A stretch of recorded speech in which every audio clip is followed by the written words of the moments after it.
Olá, empresária! Olá, empresário! Tudo bem? Vocês já ouviram falar sobre estado de flow ou de fluxo e como ele ajuda você e os seus colaboradores a renderem mais no trabalho? Não? Ficaram curiosos? Então me acompanhe aí!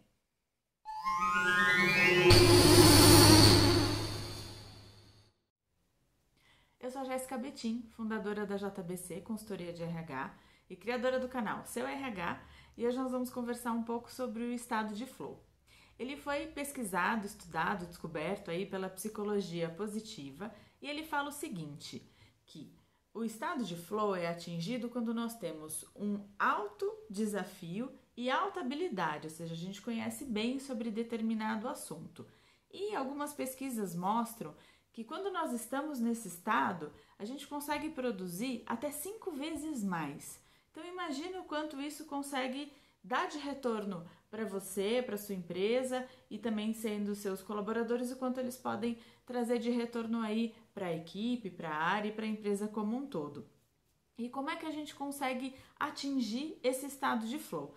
Normalmente, quando nós estamos no começo da nossa carreira, no começo de uma nova atividade, porque pelo fato da gente não dominar, dificilmente a gente consegue atingir, exatamente porque nós não temos aquela habilidade, aquilo não é um conhecimento nosso. Então é mais ou menos quando a gente está dirigindo. É uma metáfora bem interessante, quem dirige sabe como é que funciona. No começo a gente fica prestando atenção no câmbio, no farol, se tá verde, se tá vermelho, amarelo, e se a gente dá seta, e às vezes esbarra ali na trave que liga o limpador de para-brisa, né? E aí a gente se perde pra caramba e a gente menos se preocupa com o caminho. Depois que a gente vai aprendendo e vai fazendo aquilo de forma automática, a gente nem presta atenção se pisou ou não na embreagem, se deu certo ou não, porque já tá tudo no automático. E é mais ou menos assim que funciona no nosso dia a dia. A gente demora um tempo para conseguir nos habituarmos àquela nova função, a conhecer e a dominar aquilo. E aí, então, só depois de um tempo é que a gente realmente consegue entrar nesse gráfico, aliás, nesse período ali, nessa zona, né, que a gente chama que é a zona do flow ou do fluxo.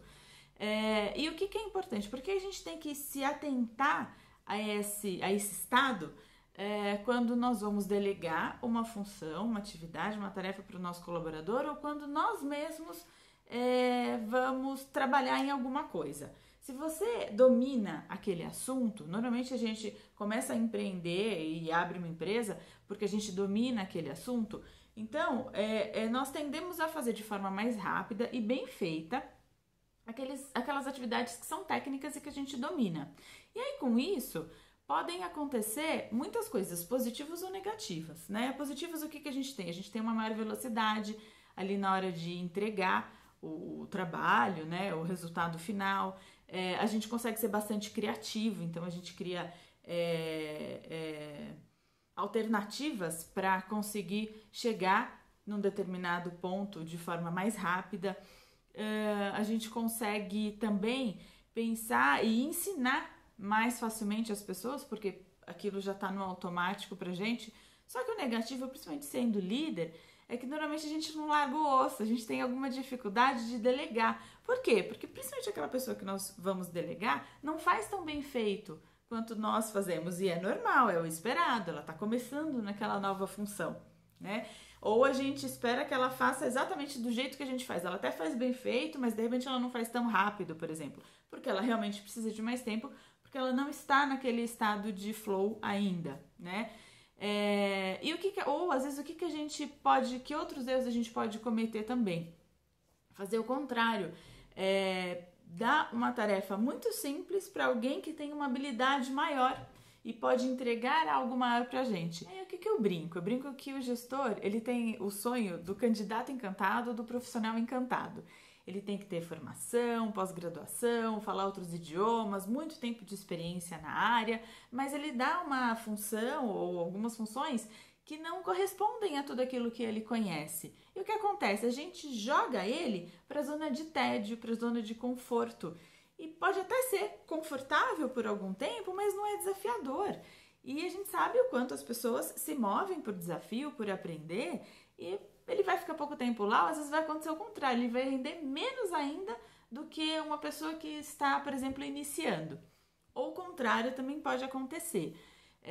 A pessoa conhece pouco, domina pouco sobre o assunto, tem pouco tempo de experiência, por exemplo, e nós colocamos ela na zona de risco, que é quando ela pode espanar, porque o desafio é muito alto, ou seja, ela não conhece sobre aquilo e a gente coloca uma carga muito grande.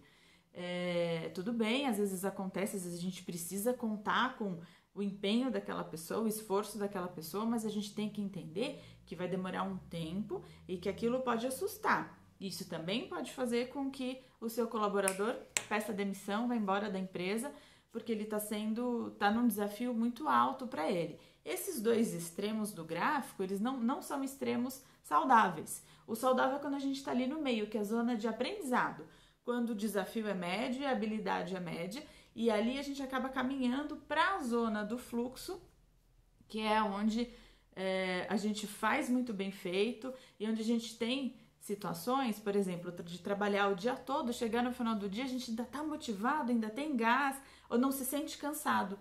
E provavelmente você que é empreendedor, empreendedora, sente isso com frequência. E porque a gente está ali, a gente está no dia a dia, vai, aprende uma coisa, aprende outra, tem vontade, então corre atrás ali para pedir ajuda para um colega. E qual que é a grande sacada da gente saber disso? Aproveitar, entender quando você está nessa zona do flow e continuar trabalhando em cima disso e tentar descobrir nos seus colaboradores, naquelas pessoas que te apoiam. Mas a gente deve prestar atenção também quando nós não estamos na zona de fluxo e insistimos nela, que são situações, por exemplo, como o meu caso. Eu sou psicóloga, tenho a consultoria de RH e provavelmente, como vocês devem saber, como boa psicóloga, não domino números. E aí o que acontece? Se eu fosse fazer, por exemplo, meu trabalho de precificação sozinha, a chance de eu fazer errado ou de eu demorar muito tempo ia ser muito grande. Então o que eu fiz? Eu contratei uma consultoria, por exemplo, para me ajudar. Né?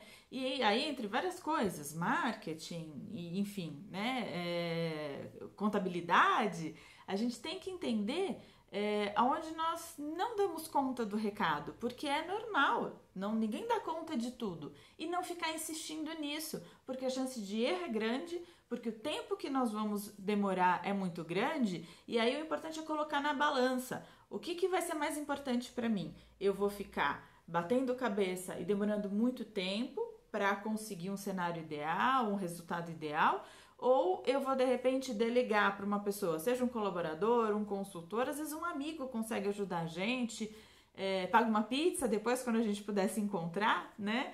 E aí são essas dicas e esses insights que nós precisamos ter, tanto quanto líder, quanto como dono de uma empresa. O que eu posso fazer e o que não vai dar certo tentar fazer e conseguir delegar.